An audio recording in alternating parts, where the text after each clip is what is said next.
Welcome to Inflection Time. I'm Silken Laumann. Every life has turning points, those moments that change everything.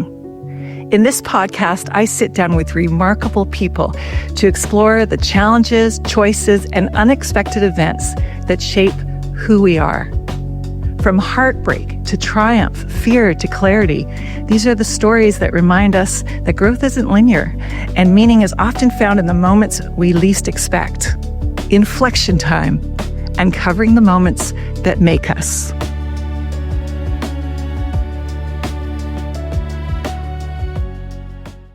In this episode of Inflection Time, I sit down with Julian LeBlanc, an actor, director, author, and entrepreneur whose story is all about courage, creativity, and self-belief. Julian's journey is one of transformation from small town beginnings to building his own path in the entertainment industry. He's learned to embrace both the spotlight and the silence, finding power in authenticity and purpose in perseverance. His story reminds us that the most defining moments in life often come when we stop waiting for permission and start creating our own opportunities. This is Inflection Time, uncovering the moments that make us. Thank you for joining me. I'm here with Julian LeBlanc, and I'm so happy to be here with you today. It's you got such great energy, and I kind of jumped in on the conversation we're having with my producer where you've got the LeBlanc School of Acting. They're all over the world, but you guys were talking about confetti, and just give me some context to what you were talking about. Well, I was saying, I think sometimes it can be really fun to do random acts of kindness for ourselves. So I'm like, you know what? Why not throw confetti and have your own face and maybe the faces of your friends on every individual piece. So, we're kind of celebrating everybody. You're celebrating everybody. And then people on the sidewalk are looking at these little pieces of confetti and they're picking it up and going, who is that? Exactly. Exactly. I love it. You have a lot to celebrate. I mean, you're an actor, you're a coach, you're a mentor, and increasingly you are an entrepreneur and really, getting it out of the park there in terms of the number of schools you have and probably more importantly, the number of wonderful young actors that you have produced through your school. So let's start there. How did this all happen? How did you get to wanting to start coaching and leading young people in this field? Well, first of all, thank you so much. It's an honor to be on this show. I'm still speechless. I'm like, is this real? This is not AI. This is not a robot. This is actually really happening. Yeah. It's happening, and I've got smears of lipstick on my face, so it can't be AI, and the lights are hot, and I'm sweating. It's very real. Well, thank you for asking that question. I think for me, I grew up in Moncton, New Brunswick, and in the Maritimes, and I was placed in foster care around age 3, and I stayed in foster care until 18 years old. So I was really lucky to have Heather and Paul, my foster parents, who I consider mom and dad. Every time I went back to my biological mom at 5 and 7 years old, it wouldn't really work. It would maybe be a few months, and then I would go back to Heather and Paul. So I was so lucky to kind of have that anchor. I didn't hop from family to family. So going to Heather and Paul and having that sense of normalcy, and it was amazing. And I had 11 siblings growing up. So my foster parents have fostered over 30, 40 kids. Wow. Yeah. And I don't hear lots of people talk about being lucky when they're in the foster care system. And that is pretty cool that you had Heather and Paul as kind of that constant in your life. Yeah. Although it sounds like there was some back and forth with your mom, which must have been pretty emotional and potentially a little destabilizing too. It was, yeah. My mom, she did what she can, and she just didn't have the means, right, to take care of my dad. I've never met him to this day. So I don't really know what happened to him. So, sometimes when you have to accept the unknown and when you have a different path, it definitely can shape you. And I know when I first took my first dance class at 12 years old. I was 12 years old. I was watching my foster sister, Holly, doing dance steps in the living room. And then I started copying her. Yeah. And then my foster mom kind of had like a light bulb that went off. She's like, we're putting him in dance classes right now. And I was starting to act out. Like I remember a meeting with a social worker and my foster parents, and they were saying that if, my behavior wasn't going to improve, that maybe there would be an aide that would follow me at school. And like, I remember that really scaring me. Yeah. Kind of like, I don't need that. Like, that doesn't feel like me. Yeah. Right. And do you think that was that acting out? Do you think, I mean, you probably only can see it in kind of retrospect, but was that you needing an outlet, you needing a creative outlet potentially, or a sport outlet? You're exactly right. You're exactly right. So I think for me, when I first took my first dance class, and I did everything, I did I did jazz, tap, acro, ballet, hip hop. I just wanted to learn everything in dance. I even did baton twirling. And I ranked in the nationals, at 16 years old.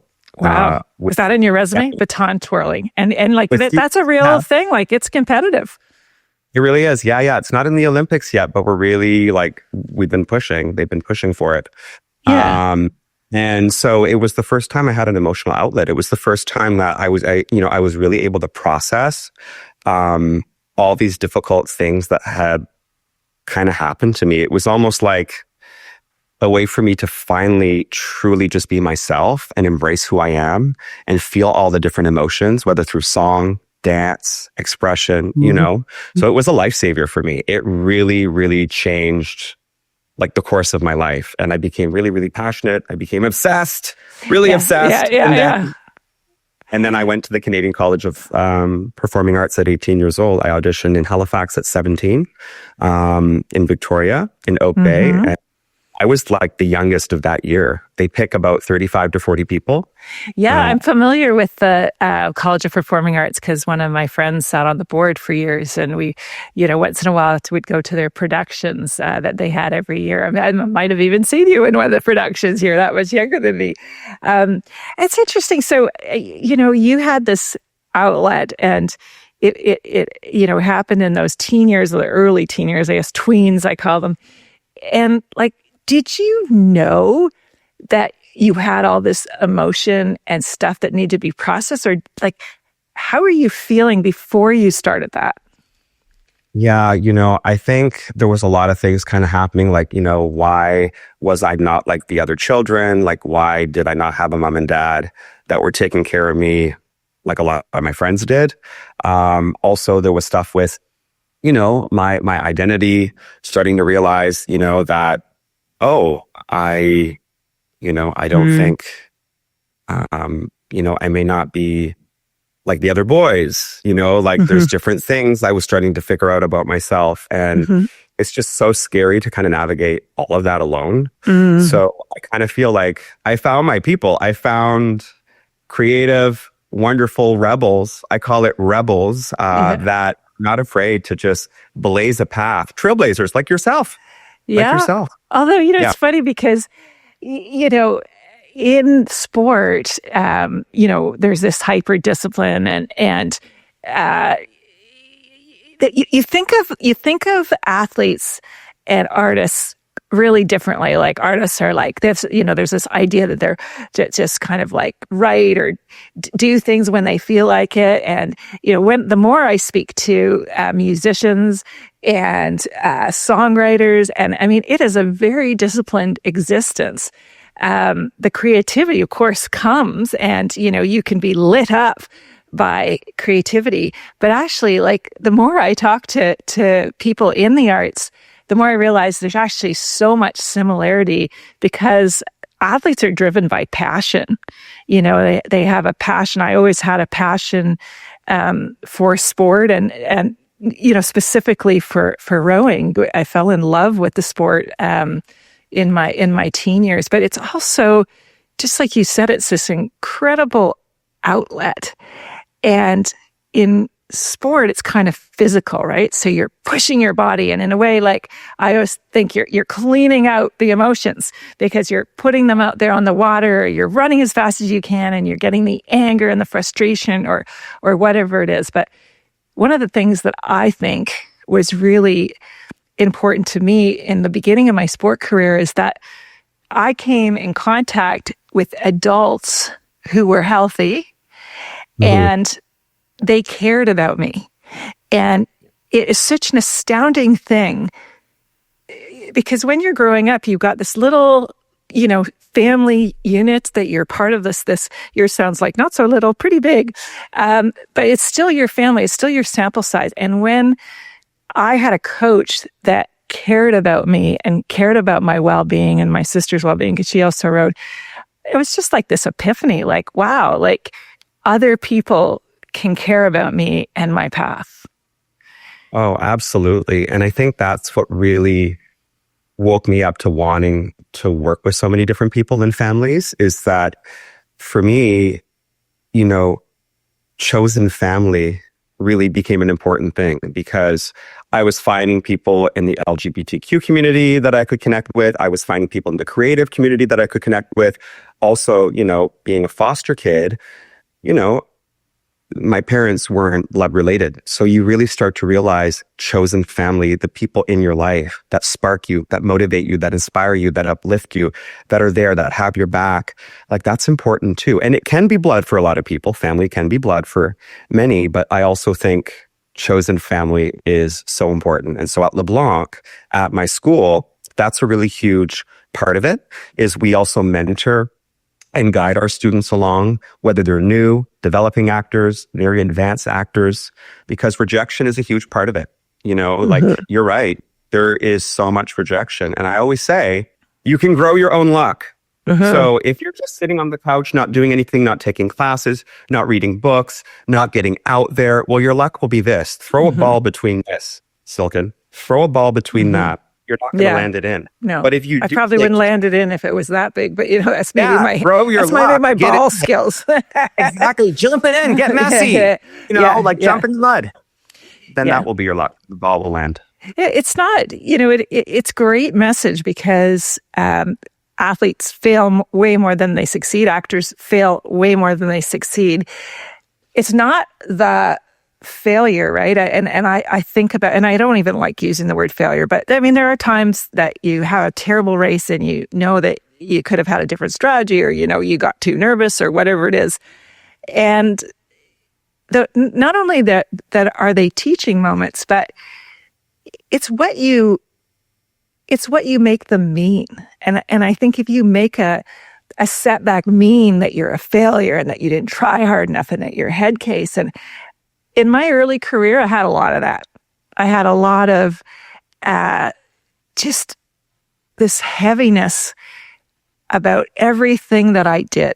If it wasn't perfect, I would just turn that around, that energy around, and direct it at myself, almost in a form of hatred, like it was so intense. And I wonder if you see that quite a bit working with young people, especially young people who are really wrestling with that time in their life or their situations. As an Olympic athlete and the founder of Unsinkable, a mental health charity, I know the power of a supportive community in reaching your physical and mental fitness goals. That's why I love Good Life Fitness. It's more than a gym. It's a place where you can really thrive and find connection. As a special thanks for joining today, you can experience it yourself with an exclusive 7-day pass to any Good Life Fitness location across Canada.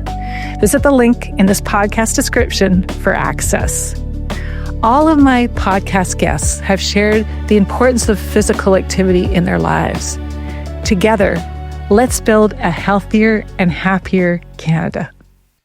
Oh, absolutely. Because some people, they hit success really quickly. They might book that big role 6 months into it. And then there's some actors where it takes 2, 3, 4 years, right? And so sometimes, what we see is, they can make that mean something about themselves, right? And so it almost becomes, like I said earlier, with your producer in the pre-chat, it can become like a limited belief where it's like, oh, does that mean I'm not good? Because this person over here, she landed a role, within 6 months to a year. So there's a lot of comparison. I find sometimes that can really take you out of your own journey. We have to remember no one has the same journey. We're all uniquely unique. There's never going to be another carbon copy of Silken, of me, of anybody. I even have twins that have come to the school. I worked with the Fuller House twins, and even the twins, I see differences, Of course. And the parents go, really? You do? Like, you notice? And I'm like, yeah, no, this one's like this one's like that. So I always say when it comes to perfectionism, sometimes it's good intention because you're wanting to hold on so rigidly to get the results that you want. But one of our quotes at LeBlanc is, perfectionism can kill art. So, remember to make mistakes. We actually say, okay, everybody, welcome to class. Don't forget, make as many mistakes as you can today, because if you tumble, fumble, and you crumble, that's actually going to be a good thing because you gain more perspective and you learn more about the choices that you're going to want to make for your character. Where did you learn that? I think I learned that because, I've seen some of my biggest failures lead me down a different path that brought either bigger success or more understanding or more enrichment for myself. So, sometimes what we see as a failure actually is transformation on its way. For sure. The difficulty, of course, is when you're young, it is so easy to make that failure. And just give me an example. Give me an example of a failure as something that really set you back in your life and how you got through it. I think for me, something that really kind of hits me is I remember when I graduated from CCPA, there was a second optional year.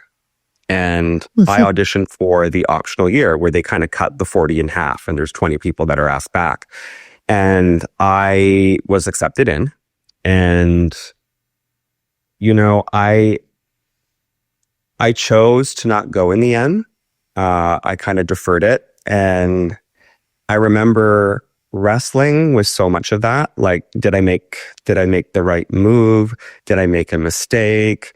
Should I have gone? I really felt the pressure of, was that just the biggest mistake maybe that I made in my life, not going for the optional second year?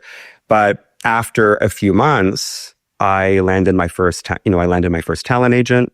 I moved into Vancouver. I booked my first role in Kyle XY. I'm an actor myself. And then I booked a role in Fairly Legal. And then I was in Hellcats with Ashley Tisdale from High School Musical. So I saw that what I thought was such a big failure in not doing that second optional year opened up doors to me to get my first agent, to train as an actor, and to start kind of leading the path in a completely different avenue than I ever expected. Like, completely different. Yeah, and it sounds like you were following your gut, even though it seemed like not a logical thing to do. Like, your peers were doing this second year, all the ones who got accepted, and you were like, for some reason, and it doesn't sound like it was like apparent. And I think that's true for a lot of people where they just, they pause on something or it just doesn't feel right. And I find in my life, when I'm paying attention and when I'm really listening to that voice, it's always leading me in the right direction. But like in the beginning, it's kind of terrifying, isn't it? Because you're like, why am I doing this?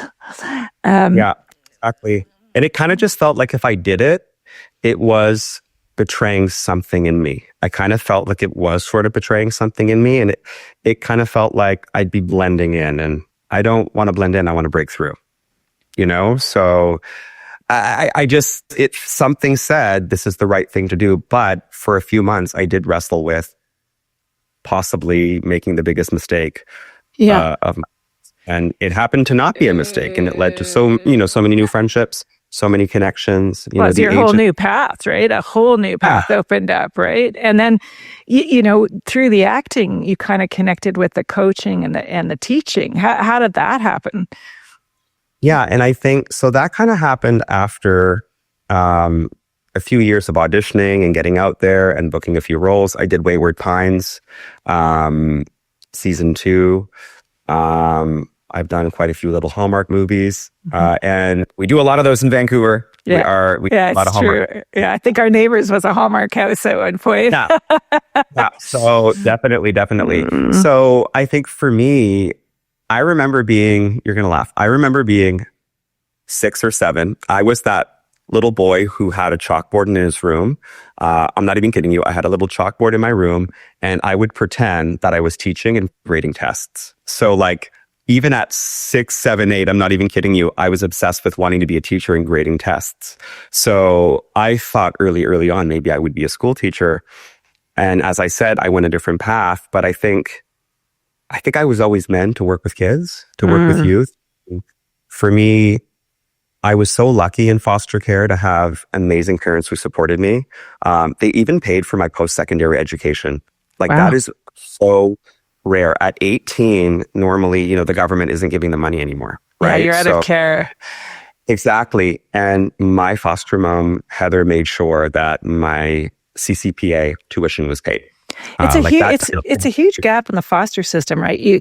You're deemed an adult when you're 18. You leave the foster care system, and most or many young people, of course, get the benefit of not only their parents assisting them with post-secondary tuition, but also like the help in filling out the needed forms and putting the idea in your head and maybe going to different schools and seeing what's available. Yeah. And when you're when you've been in the foster care system, you just don't have that. And I just kind of a bit of an aside, but is that changing? Have people identified that as a real gap? I think there's still a ways to go. I'm so glad that you said that, because the truth is not everybody has a good experience in foster care. That still is a reality. I do know that there's a lot of people that are in it for the right reasons. They really do care. And I think that's kind of why I wanted to start an acting school that was really about building young people up, but also supporting the families. So we don't just let the parents and the guardians, go. Like we're in it with them. They're the dream facilitators. One of my good friends, Stream, said that to me once.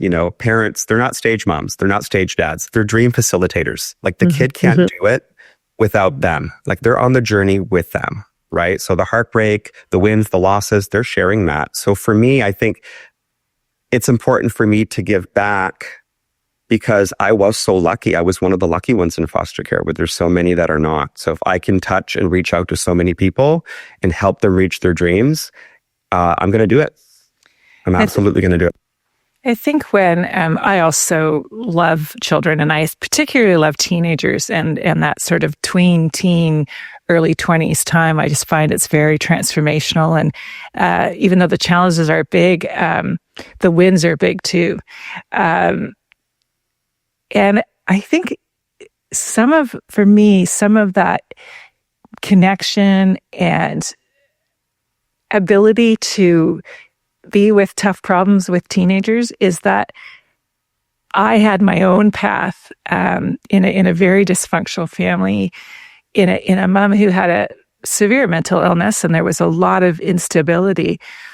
And when I see a child suffering, or somebody that doesn't have a place or a way of expressing who they are and having that heard, there's just part of me that just feels so connected to that young person. And when I look at why we started Unsinkable, our charity that focuses on mental health and very particularly youth mental health, I see that really that genesis of that. Yes, it was COVID when we launched the charity just before COVID, and then COVID happened, and all these kids were struggling in their homeschool environments. But I think a lot of it was I know what it feels like to feel alone, to not understand what the next step is, to not have that proper guidance in the next step. And having that, it's just like, I can hear it in your voice. You're on purpose. Like, you know what you're doing with your life. And it's very obvious that it has a lot of meaning for you. Thank you. Yeah. Sometimes I call it wonderful chaos.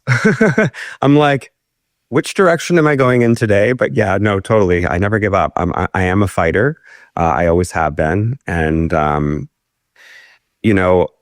one of the most rewarding things is when I can help students and families that may be going through, something difficult. Sometimes parents will reach out when their kid is being bullied at school. I can't tell you how many Zooms, how many meetings I've done or meetups to, empower young people because, they're being bullied at school. They're being called all these different names because they're creative. They're not doing what everybody else does. They're following their own path. And sometimes one of the things I say is, anytime someone bullies you or targets you, it's because they can see, this amazing, creative, artistic glow and spark that you have. And so sometimes people like to dim that light because it makes them feel better about themselves if they don't have a lot going on, right? So yeah, it's kind of the motivation too of a bully, isn't it? To make themselves feel better by making somebody or trying to make somebody feel less. Yeah. I mean, it's happening south of the border, and it's a terrible thing when it happens to young people. So I see that so much in what you do, and I'm curious though, because you're spending, it sounds like you spend quite a bit of time coaching these young people one-on-one, but then you're also building a business, and you're an entrepreneur. You're in a bunch of different cities. It's not a small operation. So, how do you balance that? Well, it started a little bit smaller. We were in Vancouver. We started, in person in Vancouver. And then during COVID, it really took just it really just kind of grew into something different because all of a sudden, a lot of people from other cities, states, provinces, countries that wanted to try LeBlanc because we were starting to get out. We were starting to get a lot of student successes. We had kids on Riverdale at that time. We had kids on BH 90210, on Fox. I had Elle McKinnon on Wonder with Julia Roberts and Owen Wilson. So there was quite a few things that were happening. People were hearing about LeBlanc, but they couldn't always travel in person to Vancouver to take our classes.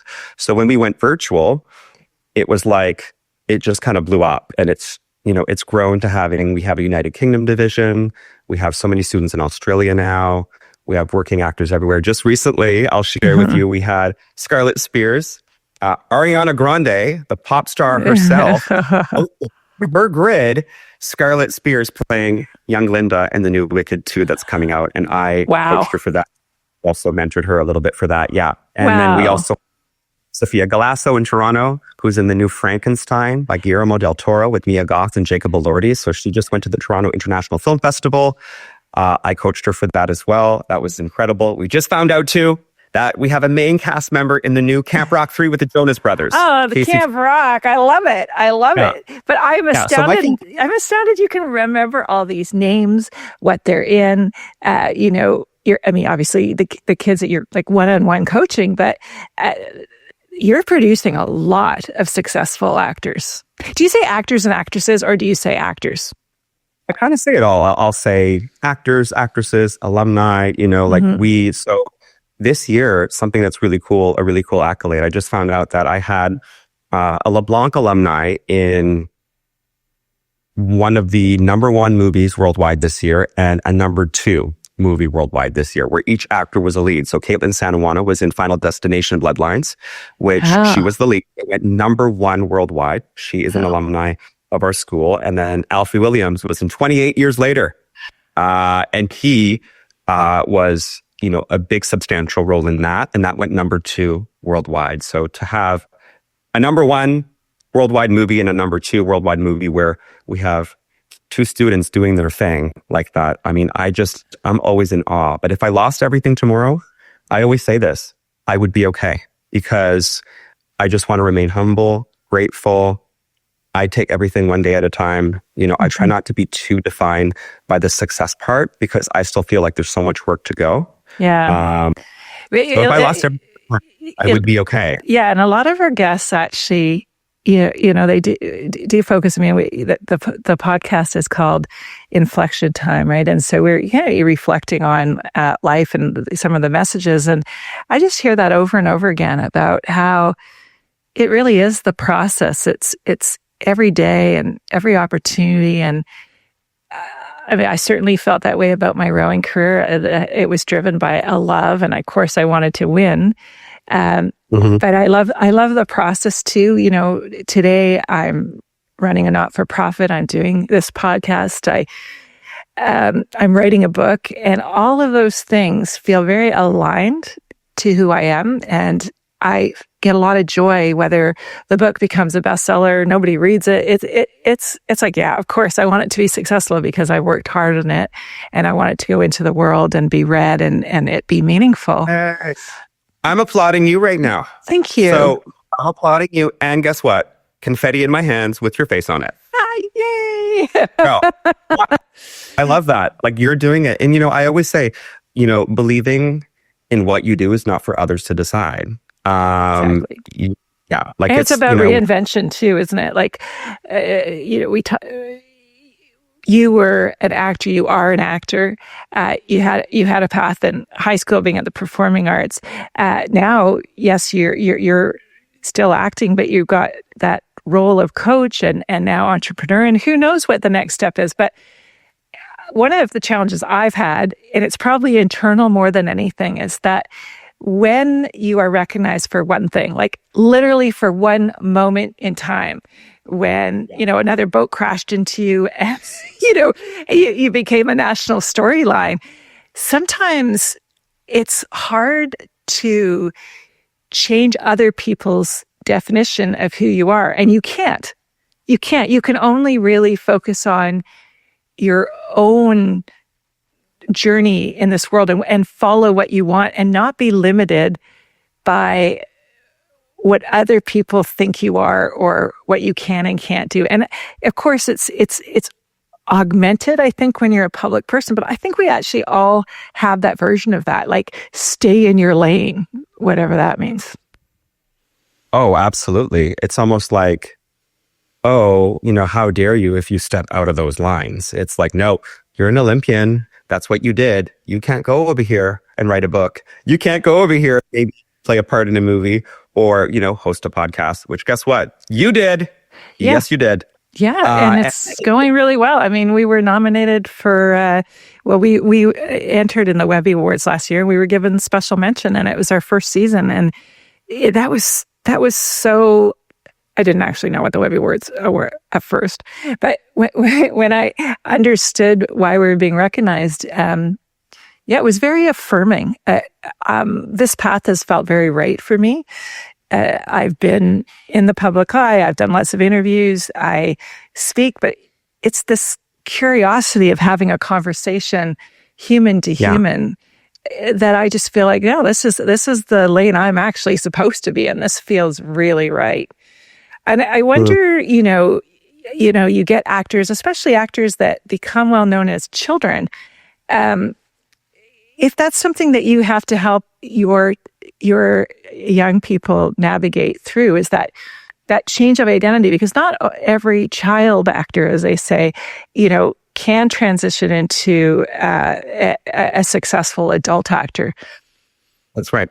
I always say to guardians and parents who say, do you really think my kid can do this long term, or are we wasting our time? And I always go, no, because in acting, they're gaining so many amazing things and tools to help them in life. So even if one becomes a lawyer, if one becomes a doctor, if one becomes a politician, they're learning public speaking, they're learning how to collaborate, they're learning so many different things that's just going to help them in life, generally help them in life. And so I always say, give it a go. If you really want to be an actor, I always believe anybody can do it. I'm really big on don't have a backup plan, have a sidekick. So things that I say is I love it. backup plans, you're kind of quitting before. I always say don't have a backup plan, but have a sidekick, something that works side to side with your dream where you can always act, but you also have either a little business or a little practice or a little something that helps you have a family if you choose to have one, or, something that's helping you make money so that you can survive, in life, but you can still keep acting in your life. Yeah, so I always, those that are worried about stuff like that, I say, not a backup plan, get a sidekick, actually. Yeah, my friend used to call it a side hustle. And when you're an athlete, and I'm sure when you're a musician, actor, you do have to kind of put all your eggs in one basket. Like there's a period of time that if you're going to make it, you got to go for it. And there is no hobby. There is no going to other people's weddings and birthday parties and whatever it is. It's like, your world gets really small when you're preparing for an Olympic Games, for instance, that 3 years before, 2 years before, 1 year before, your world's like that big, but it is super, super intense and focused. And I see that again and again with, high performers in any field, whether it's, entrepreneur. My husband is an entrepreneur as well. And, at some point you have to take risks. And those, what kind of risks have you had to take in order to grow your business? Oh my goodness. I think one of the first risks was moving online, right? With so many more Zoom classes. A lot of people said that it would never work. But I actually saw that differently. I saw that when you're on Zoom, you're behind the lens the whole time. It's not like theater. I teach film, TV, screen training. So for me, when you're on Zoom, you're behind the lens the entire time. I can make corrections to their physicality, their body language, their facial expressions 3 to 4 times faster than an in-person class, because a lot of in-person classes, they only bring out the camera at the end or every couple weeks. So I kind of saw, well, no, actually Zoom classes is even better for screen training. You're on camera the whole time. That's what screen training is. Because that's your medium, is the screen, right? Yeah, exactly. That was the first big one. If I think back to, you actually unlocked something I hadn't even thought about when you said, what was, the first big thing that kind of happened. And then when you said that again, I remember, I don't even think I've ever shared this. I was 12 or 13. I had started taking dance classes, and I came to school one day and I had a group of guy friends, 4 or 5 guy friends that I was super tight with for many, many, many years. And I'll never forget this. I walked up to the group and they said to me, the leader of the group said to me, "We can't be your friend anymore. Sorry, you're in dance classes." That's they found out that I was taking dance classes, and they kind of insinuated that it was too feminine for a guy to do, or they were going to be associated with someone that, was taking dance classes. I mean, it was a little bit homophobic too, but that's the very first thing that I remember going through where I kind of took it. It was really devastating, but I kind of went, you know what? I'd actually rather take the dance classes. Yeah. You're not my people. Yeah, you're not my people. I was kind of there was a bit of a for sure it was really awful what happened. And I'll say this, when I was 18, almost 19, I was living in New West, and the leader of the group was a police officer, and he reached out to me to have lunch. And he had heard that I had booked maybe a role or two, and I had the lunch with him. And he never apologized in the lunch. It was just he was asking me about my life, and he wanted to reconnect. And I kind of thought, no, I closed the door. If people can't hold accountability, that's a huge thing for me. So, at our school. Well, you started, I'm just going to interrupt just for a second, because I don't want to lose this thought. That is really powerful, because it's so easy. I could see you being kind of, excited. This person, that kind of rejected you in high school and turned their back and, you're in dance classes. And then this many years later, he's coming on. I would have thought he was going to apologize, right? And for you to be consciously saying, no, why would I hurt myself again? Why would I let this person that actually doesn't deserve to hang out with me, because he obviously doesn't have the same values as me. But people do it over and over again. They hang out with people that hurt them, and that somehow, I find, when you have a big personality, when you have big energy, when you have big dreams, there are lots of people that, I don't know, they just don't want to be competing with you, or they feel like they're competing with you. And I just think, like, no, we all want to just uplift each other, but somehow it doesn't work for everyone. Exactly. We have kids that are young that get success, older. Emily Mitchell, who's one of my students from Ontario, she's playing John Bennett Ramsey in the upcoming Paramount Plus series with Melissa McCarthy and Clive Owen.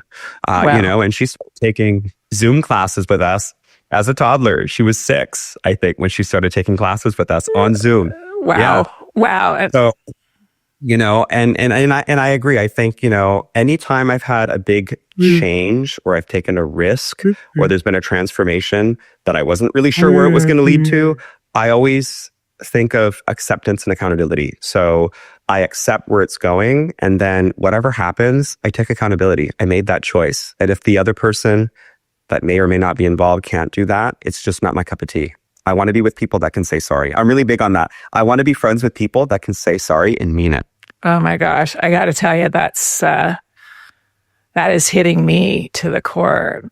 I've been way too much of a people pleaser in my life. And I think I've carried a lot of weight of failed relationships, which were so often people that just, they were moving in a different direction than I was, and, feeling somehow guilty and somehow, responsible. And I just love that you're like, nope, I'm moving this way, and, come on with me or not.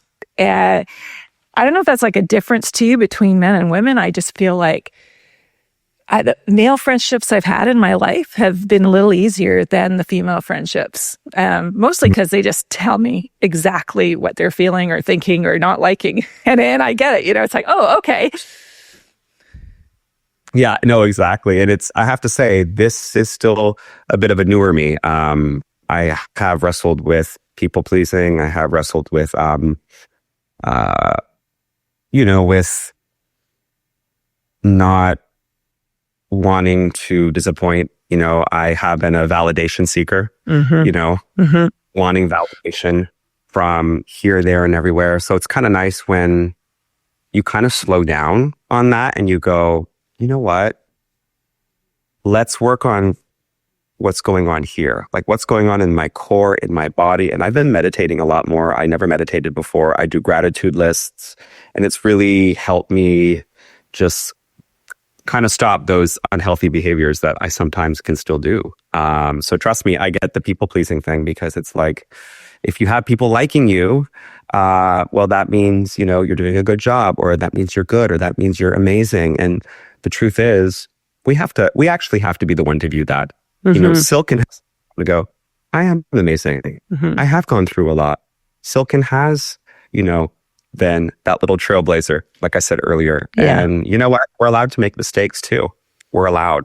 Yeah. And I wonder if you have a memory or an example, I certainly do in my life, of how that pleasing and that kind of looking for affirmation, all that, like, has actually been, a weight and a heaviness, rather than, something that potentially uplifts you.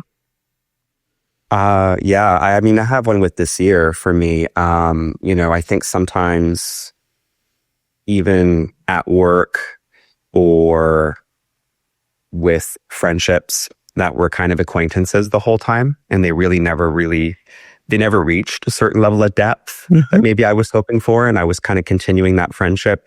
I think sometimes the people pleasing makes me hold on to relationships that start to give me anxiety, where I'm, I'm second guessing what I said, and I'm kind of nervous about what they're going to say back. And I'm kind of going, friendship should be way easier than that. I'm sorry. Like, it should be way easier than that. So I've kind of learned that people pleasing can really make you not make decisions with consent. It's almost like these friendships don't have my consent.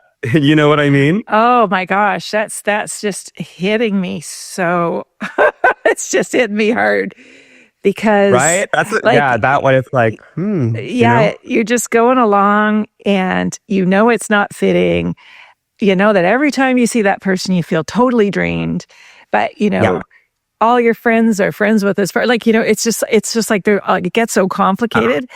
And then at some point you just make the decision and you're like, I've got one life, and this person is not bringing me energy. It's not their fault. They're just not bringing me energy. I'm not feeling it anymore. And I need to have the courage to move on. And that we think of, people think of it as a little thing. Oh, just keep going to the dinners, or like, why do you have to make a big deal of it? Well, why you have to make a big deal of it is taking your energy. It's taking your time. It's actually taking your life. And, I feel that we all have some sort of calling, and that can be being a parent, that could be, running a business, that could be, mentoring. It's such a range of things that we get called to do. But it's actually, I feel I have a responsibility to use my talents and my abilities and bring them into the world, whatever they are. And if I'm not doing that, I'm actually being inauthentic. I'm not in my light, I guess. And so anything that takes me away from that, I'm getting more and more aware of. And it sounds like you're younger than me and you're there, which is so cool. And it's such a great message for the young people in your school and that you mentor. Oh, thank you. And what? We're not still teenagers? Deep down? Square? Oh, I so don't want to be a teenager again, honestly. Like, I know. Oh. It's so true. When people are like, you missed your 20s, I'm kind of like, no, like, I'll be honest with you. Like, when I turned 30, I started to just really not care what people thought. And, there's certain parts of my 20s that were fun, for sure, but I wouldn't really want to go back. No, you don't want to go back. And I think, I was rowing a boat in my 20s and my early 30s. And then I was a mom and there was like all this, the pressure and the discipline. And I don't regret any of it, but I have to say, I probably started really having fun in my 40s. I hit my 40s and I'm like, I just felt so much freer. And then there's the 50s and now I've turned 60. Which is just like, What? Well, you didn't want. Yeah, I did. Thank you. Yes, I did. And the camera is hiding some of the gray hair and the wrinkles. Oh my goodness. Okay. I am like, no, like, I didn't expect that. That was like, wow. Okay. Mm-hmm.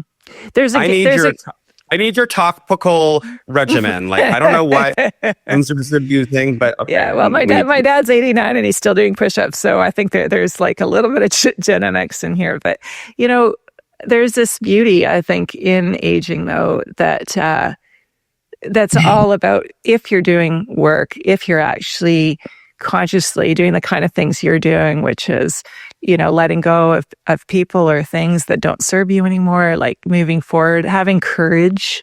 You have like tremendous courage. Then your life is going to change, right? My life has changed. And as we get older, I think there is a greater acceptance that time is finite, that every minute you have, every day you have, there's just a greater preciousness. And also, I think for me, turning into this decade, it's like, I actually don't have that much more time in terms of, I'll probably work till my dying day.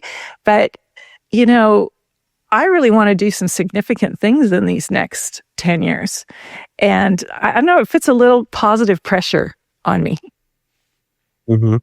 Yeah, exactly. And I think when you do that, you're also keeping your mind, your body, your soul young. And, I always think to Betty White, who was acting in her 90s, like she kept it going. And I think it it's just so good for the mind, body, and soul. And Well, so and the there's fact more that and more of those actors. I mean, Clint Eastwood, Jane Fonda, Lily Tomlin, like it just goes on and on. The people who had late careers. And I mean, you're a different person and you're a different actor, I would think, through every stage. yeah. I don't think we have to, stop. In fact, we probably shouldn't, I think people stop in their careers a lot of the time because of lack of flexibility, not because they don't love what they're doing. Well, you see that a lot with people who retire. A lot of people get so excited for retirement. They've had that number 55 or it's 60 or it's 65, and then they retire and they're actually not the same for a few years, or they have a bit of a crash. Like it's just not what they thought it would be. And I think sometimes it's because they're not doing anything, right? They were doing something so purposeful before, and now they're just not doing anything. Like I had a really, really close friend who retired, I believe, at 55. And, she's never been the same since she retired. Like, it's a huge change. She just got, sadly, it's sort of flat and sad and down about everything. And yeah, so it's like, no, keep doing all those things. I mean, if you retire, have other things ready to go, like other things that you have lined up that you want to do and explore. So when you're facing a really big obstacle in your life, and we all have them, what is the source of your strength? Oof. Well, I'm going through one right now. So I have a loved one who was hospitalized 20 nights ago with bilateral pneumonia. Yeah, this is like somebody who's super, super important to me. My partner of 19 years. So, yeah. And we found out that the pneumonia is gone, but their baby cancer now in the lung, liver, spleen, possibly in parts of the bone too. So I've actually been going through anticipatory grief, which has been almost crippling. It's been very, very, very difficult. But what really helps me is that this person showed me that I did love. I always say grief is the receipt that shows you actually loved. So I'm trying to remember that even though sometimes I don't think I'll be able to go on if something happens to this person. I really do. I'm like, this is your partner. This is my the partner most of 19. intimate relationship in your life. From 18 to 37, right? So it was some of the most formative years in my life, and he's a trooper. He's still, he recovered I was going to from ask the pneumonia. how is he doing? He's actually doing better. I mean, he got rid of the pneumonia with COPD. He already has compromised lungs, and he cleared out the bilateral pneumonia. He's the catheter's out. He's starting to eat more meals. He was smiling the other day. So like there is some beautiful, I'm trying to remember not to act like he's dead now, right? So that's an important part of it. Anticipatory grief can almost convince you that the person's dead now. And that's what's really tough. So it's just reminding me to really be present. I could still have a few years. I could still have 6 months. But what helps me through it is that this man showed me that I can love. Showed me the depths of the love that I never knew I possessed. And he's still going to be showing you, I've shared quite a few times in this season that I had a near-death experience in February, and I did almost die because I was stung by an insect while hiking and went into anaphylactic shock and was very, very close to not being here. And afterwards, you get to go through, a shock period and you come out of it. And I think when I realized, and I'm going to share this with you in hope that it's helpful, is that actually none of us really know. Like my husband's older than me. He's been really, had a lot of really life-threatening experiences in the last few years. And in my head, it was like, okay, I need to get ready for him not being here. And then suddenly I was the one who might not have been here. And I guess what I started thinking was like, yeah, but it's every day that matters. It's like I have today. And it's just so, it sounds so cliche, but I really feel it viscerally now, how it's like, I get to have this experience and I get to have that experience. And most people go through life like half asleep. They're not even really experiencing life. They're in their heads. They're rushing. And sometimes something like this, although it's so tragic and so hard, but you do have this time with your partner right now. You have it. You have today when you go visit him. You have tomorrow. And that's really beautiful. You can have some beautiful experiences together. So I just wanted to share that.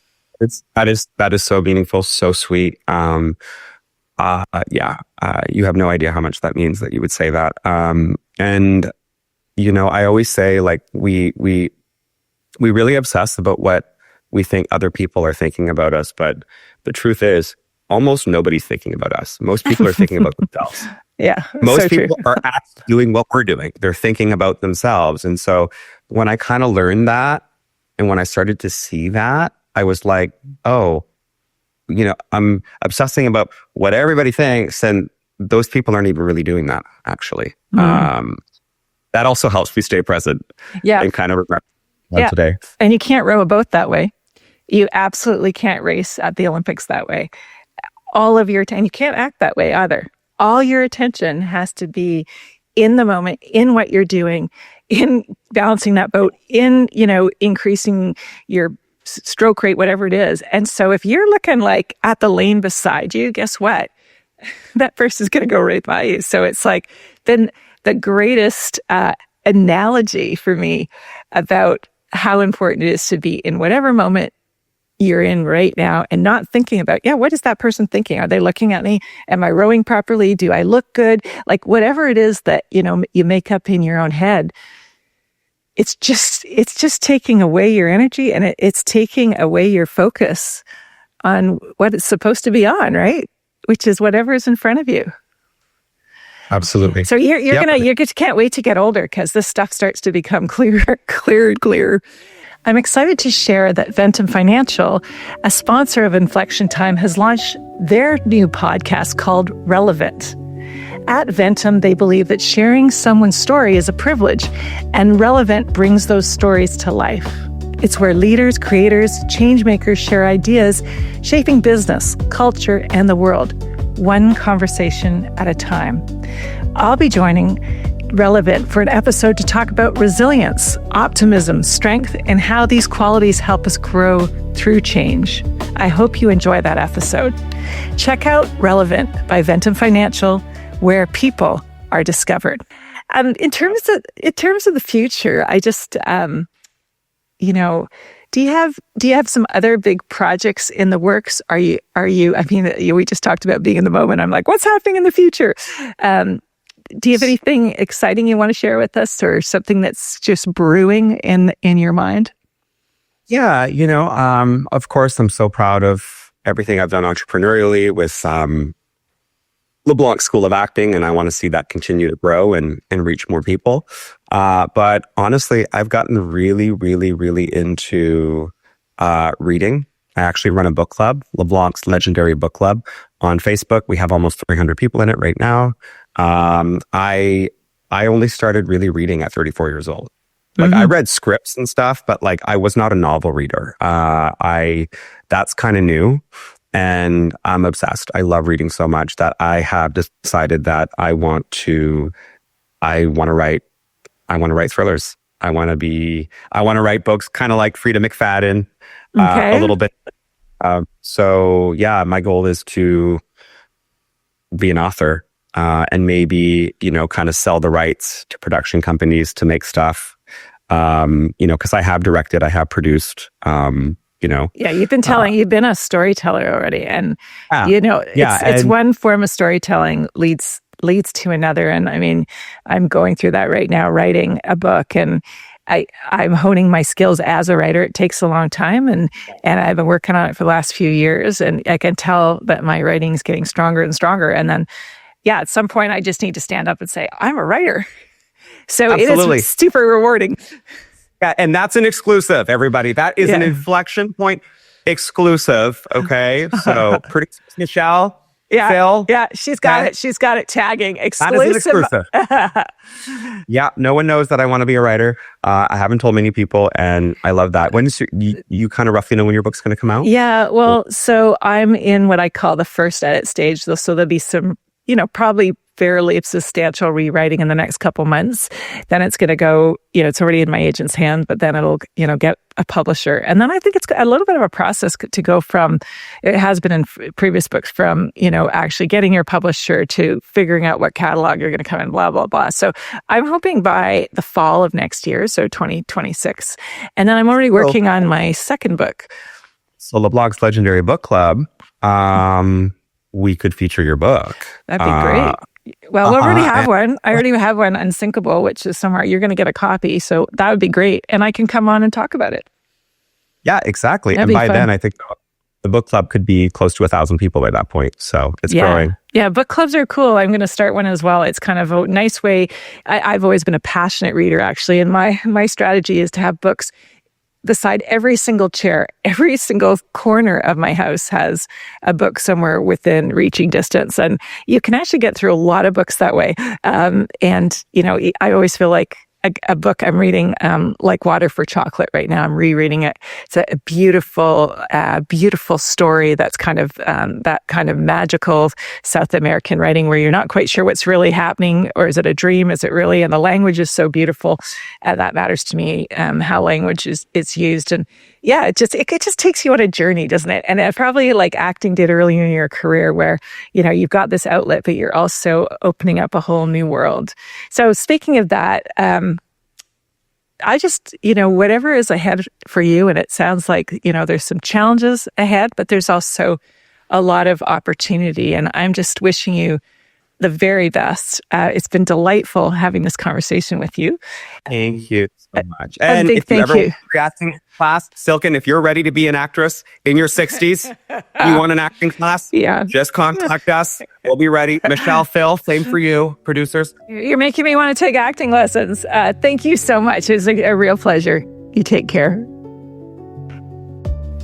Thank you for joining us on Inflection Time. We hope you enjoyed the episode, and we'd love for you to follow us by subscribing and sharing our podcast on Apple, Spotify, and YouTube. Inflection Time is an Archer & Co. production sponsored by Good Life Fitness and Ventum Financial. A special thank you to our incredible in-kind partners, Carter Wiley and Tallboy Water. Executive producers and directors, Michelle Archer and Phil Kluba. Producer, Christine Bays. Creative development, Sarah Carter. I'm grateful for Smythe for helping me look good. Thank you for listening.